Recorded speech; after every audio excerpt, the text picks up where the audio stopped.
What's up, everybody? Jordan Stewart here from Vover. Thanks so much for tapping into the Vover Original Show. Just a reminder that if you want to drop your opinions about the episode or respond to the host and guests with your voice, go and download the Vover app wherever you get your apps. Vover, voice over everything. Enjoyed the show.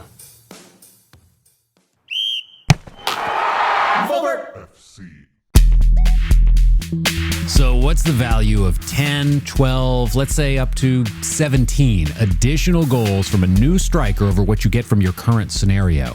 That is the question that the likes of Chelsea, Man City, and, keeping up with the Joneses, Real Madrid are weighing right now. And in the end, with this particular scenario that we'll talk about here on this Wednesday edition of Vover FC, it's not their call.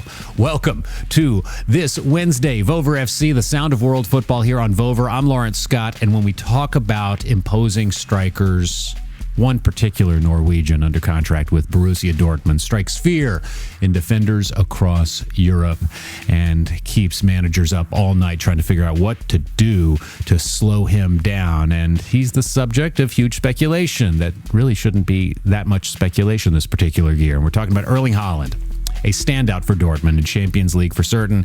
Very solid this season in the Bundesliga. And when you think of the top three most reliable strikers for finishing, just making an impact and really opening up opportunities for others, Robert Lewandowski at Bayern, Cristiano Ronaldo at Juventus, and Haaland are all front of mind. Haaland, though, has one thing that those other two don't, and that's a decade plus of future goal scoring ahead. Haaland's 20, the other two in their 30s. So enter Chelsea, who just won Champions League, did it, got that huge goal from Kai Havertz in the final against Man City, set up beautifully by Mason Mount, of course. But Chelsea mined the Bundesliga a year ago and pulled Havertz from Bayer Leverkusen and Timo Werner from RB Leipzig. And, for the most part, it was up and down for those two, mostly uninspiring in their chase for the Premier League title, at least. But now there's this chance to throw a number out there and test the waters for Haaland. And it's something Chelsea is taking rather seriously.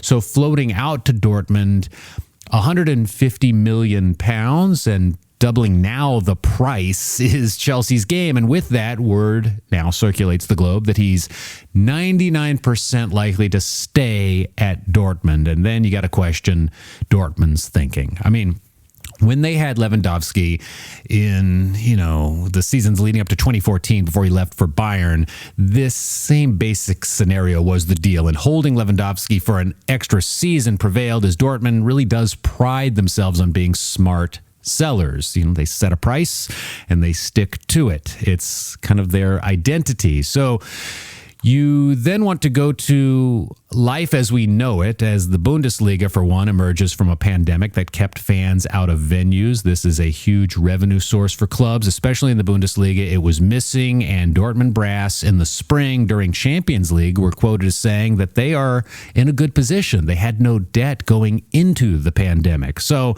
if the argument was to be made that making 70 million plus euros now over what could come later is worth doing due to lost revenue, they aren't bluffing. They have just decided they are going to do business the way that they do business, and that is staying competitive in Bundesliga while buying low and selling high and not being seen as a clearinghouse.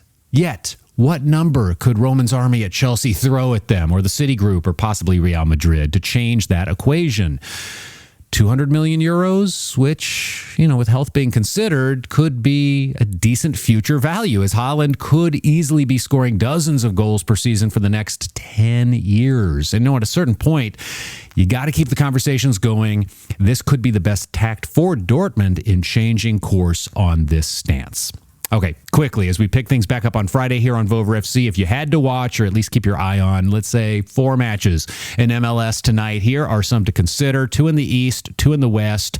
In the East, Miami hosting New England. I mean, how bad can it keep getting for Miami, as New England did just rebound for a win after a loss to another team near the bottom of the East, that being Toronto. So first and worst collide here in South Florida. And, speaking of Toronto FC, they welcome New York Red Bulls, and we can see if Jose Altidore has more goals to deliver now that he's back in this post Chris Armas age. While in the West, as much as I'd like to say Sporting KC and the Quakes in Kansas City, the two that will go with are RSL hosting Galaxy, with LA coming off a loss to Vancouver, who's at the bottom of the West. Plus, you've got Portland taking on LAFC. Portland plays with pride at home, but LAFC, they seem determined to keep climbing after their rough start.